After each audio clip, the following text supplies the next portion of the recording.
Welcome to the Deep Dive. Today we're getting into a topic that's, well, really personal but also deeply political for a lot of people. That's right. We're looking at the complex and definitely shifting views of young American Jews regarding Israel. And for this deep dive, we're drawing on some powerful stuff. Yeah, our source material comes from transcript excerpts from the Vicey film Israelism, How Young American Jews' Views of Israel Are Shifting. Okay, so our goal here is basically to unpack those, let's say, traditional narratives many American Jews grew up with. Right, and contrast them with the realities of the Palestinian experience, at least as they're shared in these sources. And then explore the internal shifts, the challenges, the new kinds of activism that are popping up within the American Jewish community because of all this. Exactly. It's really about understanding a journey, isn't it? From these deeply held beliefs to, well, often some pretty challenging new perspectives. Okay, let's unpack this first part then. The sources really emphasize how central Israel was right from the start for many American Jews. What did that actually look like in their upbringing? Well, what's really striking is just how pervasive it was. I mean, early on, our sources talk about Jewish day schools, in places like LA, Atlanta, also Jewish youth groups, summer camps. So everywhere, basically. Pretty much, Israel was presented as a, quote, core part of being a Jew. Wow. Yeah, one educator in the source material even says, Israel is Judaism and Judaism is Israel. You can't separate it. That's a strong statement. It is. And the education wasn't just like abstract history. It was food, music, culture, geography, kids drawing the Israeli flag, that kind of thing. And it sounds like it went beyond the classroom, too. There was a real push for, like, a personal connection. Absolutely. Trips to Israel, especially birthright, the free trips for young Jews, they were constantly talked up as, quote, one of the most important things you could do. We even hear this anecdote about an 8-year-old putting a note in the Western Wall, the Kotel, hoping to live in Israel someday. Wow, at 8 years old. Yeah, and the feeling was strong, like every kid should go for at least a semester, maybe a year. Because participants often come back, all of a sudden they feel totally different about who and what they are as Jews. So it was seen as transformative. It's definitely. And being there, speaking Hebrew on the streets, seeing street signs with names of Jewish heroes, it made it all feel very real, very connected. Okay, now here's where it gets, I think, really interesting. According to the source, this deep connection to Israel's security, even its military. Yeah. How did that become so central? Yeah, that's a key point. I mean, how did Israel, as this vital safe haven, become such a core idea? Right. Well, for many, it was presented as this great miracle of Jewish history, a refuge, after centuries, millennia of persecution. And the Holocaust narrative played a big role there. Huge.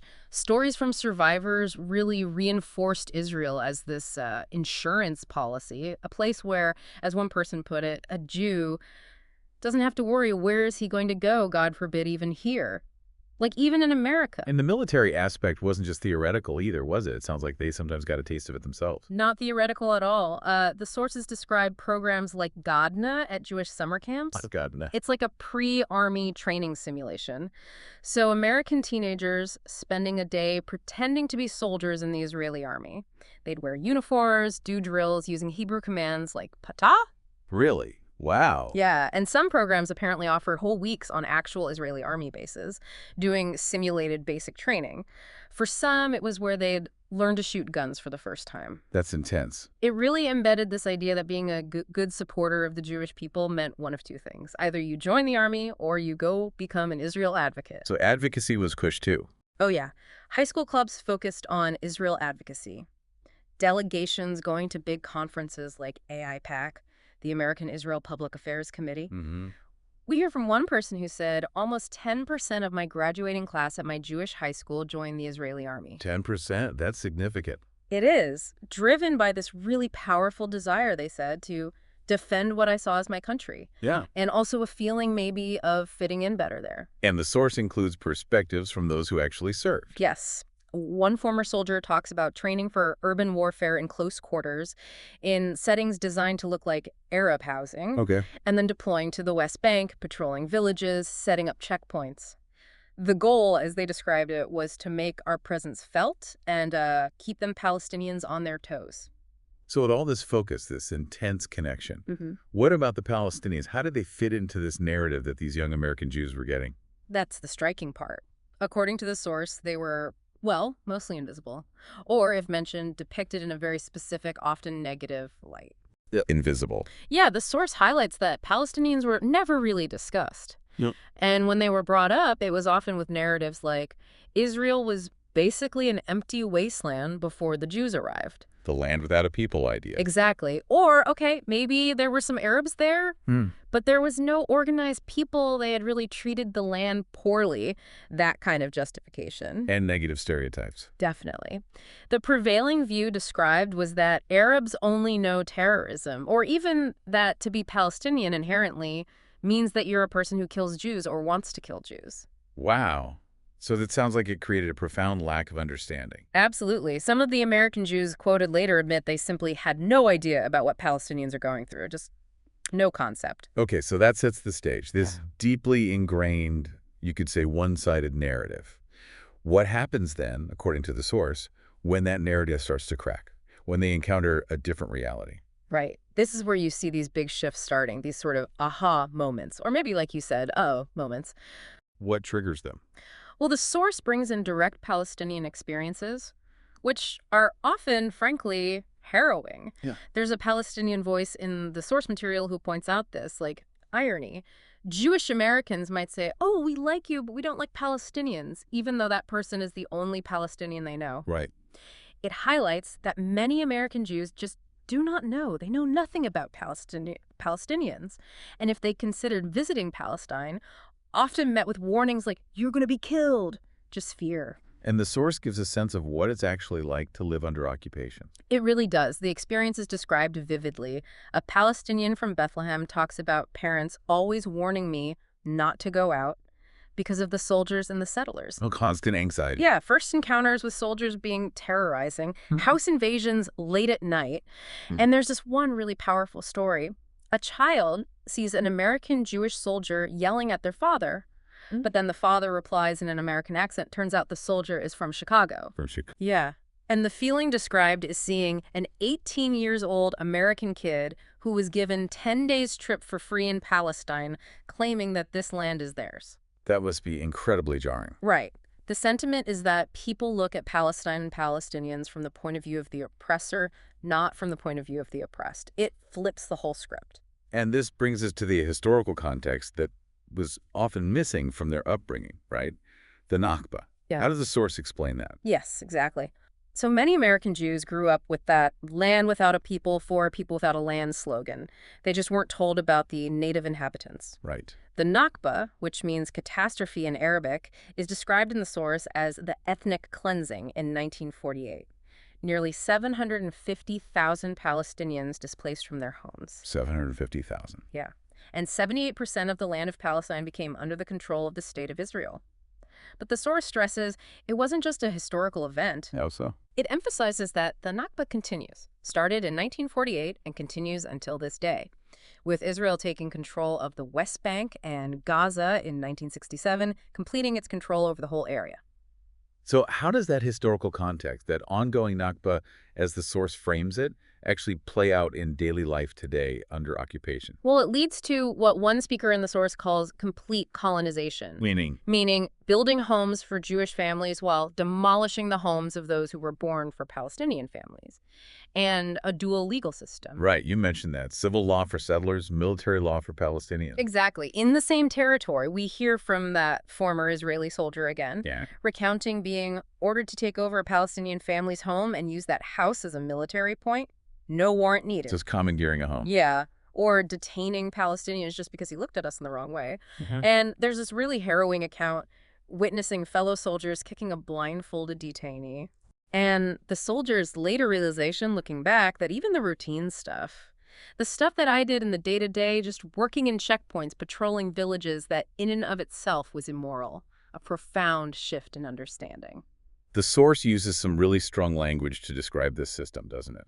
It mentions apartheid. It does. The term apartheid system comes up from multiple speakers, including some who initially rejected the term. What changed their minds? For one person, it was actually seeing the reality on the ground, describing the sort of night and day difference just by crossing this wall, had a checkpoint going into Bethlehem. Seeing it firsthand. Yeah. And Palestinians in the source describe living in cages, facing restrictions like not being allowed on certain roads, red roads, or sterilized roads, only for Israelis. Sterilized roads. That's the term used. Plus, having their water wells attacked by settlers, the constant threat of detention, being caught on the wrong side of a checkpoint could mean prison. So for the American Jews encountering this, the realization must be quite something. It's profound. It's confronting the idea that maybe, just maybe, what we've been told is that the only way that Jews can be safe is if Palestinians are not safe, might actually be a lie. So these experiences, these encounters,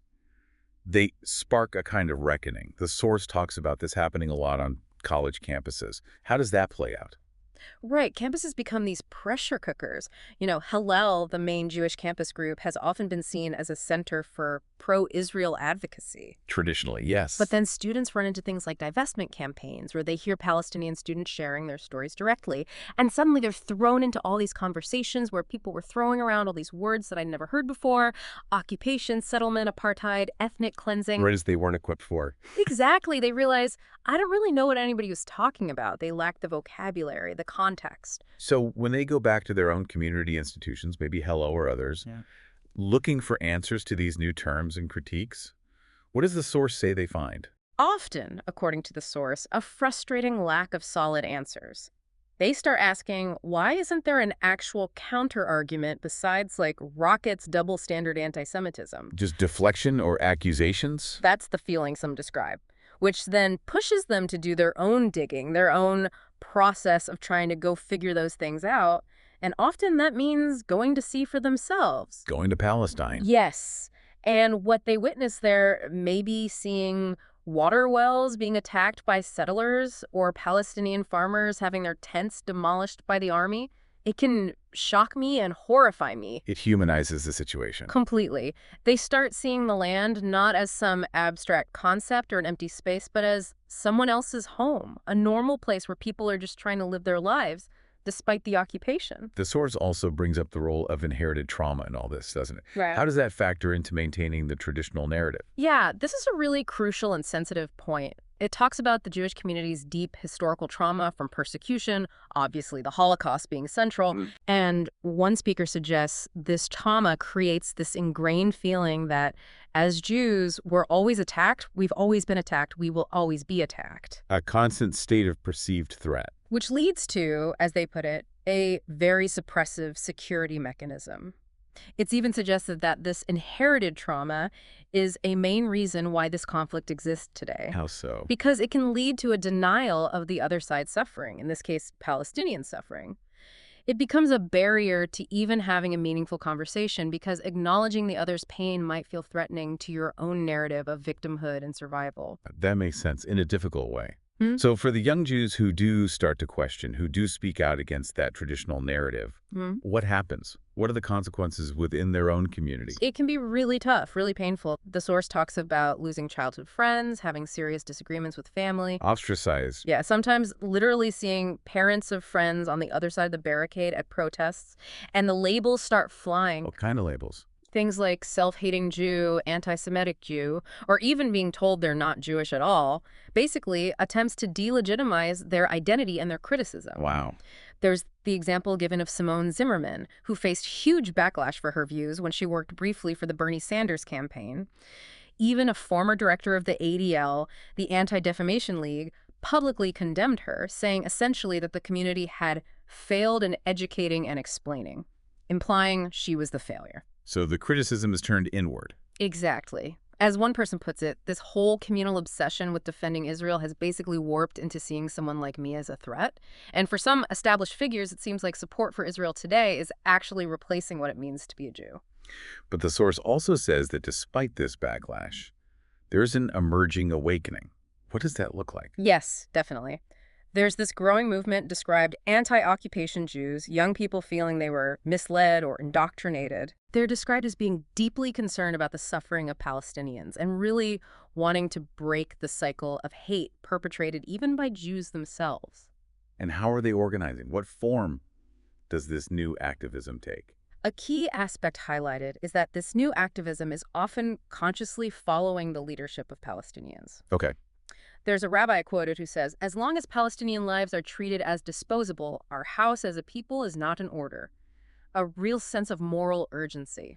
And they see a role for American Jews specifically. Yes, there's a recognition that the American Jewish community have the potential to have the greatest influence in actually changing the situation on the ground. Their voices, shifting perspectives, could inspire others globally. Are there concrete examples? Yeah, the source mentions things like birthright participants actually staging protest walkouts during their trips. Really? During birthright? Yeah, for many involved in this activism, it's framed not as rejecting Judaism, but as returning to a core part of it, connecting to a long chain of Jewish history Yeah. about justice and fighting for it. Okay, so with this shift happening, and also the undeniable rise in anti-Semitism globally. Yeah. How does the source describe the community grappling with actual anti-Semitic threats versus the focus on criticism of Israel? This is where a really stark paradox emerges in the source material. How so? While the community, or at least major organizations, have invested huge resources, millions, focusing on equating criticism of Israel with this concept of the new anti-Semitism. Right, defining anti-Semitism very broadly around Israel. Exactly. But at the same time, the source points out the actual threats, rising white nationalism, classic anti-Semitic tropes like blaming Jews for COVID conspiracies, actual violence like the Jews will not replace us chants in Charlottesville or synagogue attacks. Yeah, terrifyingly real threats. Those threats have sometimes been comparatively overlooked or even downplayed by some leaders more focused on defending Israel's policies. That seems dangerous. It's presented as a really dangerous situation, where the way that we talk about anti-Semitism isn't about protecting Jews, it's about protecting Israel. It leads some to conclude that for certain parts of the establishment, support for Israel is more important than the safety of Jews. That's a heavy realization. It is. And the profound takeaway for many of these young people, as reflected in the source, is that true safety isn't achieved by dominating another group. It's that our safety and our security is actually bound up in the safety and the security of all people. And that's a message they feel hasn't been heard. Right. The source notes that Palestinians have already been telling us this for decades, this idea of interconnected safety and liberation. Wow. What a really profound deep dive.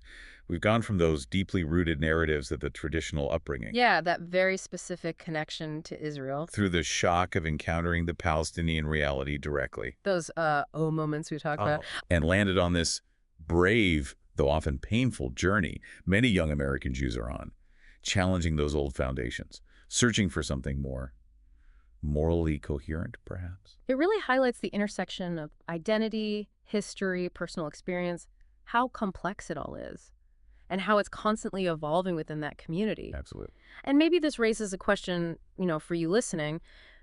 If confronting these really deep-seated, inherited narratives, even ones tied up with trauma and identity, if that can open up new understandings and possibilities for a whole community, what might that mean in your own life? For individuals, for groups you're part of, grappling with difficult truths or beliefs held for a long time. What might be possible, yeah. Yeah. When we risk letting go of denial. Something to think about.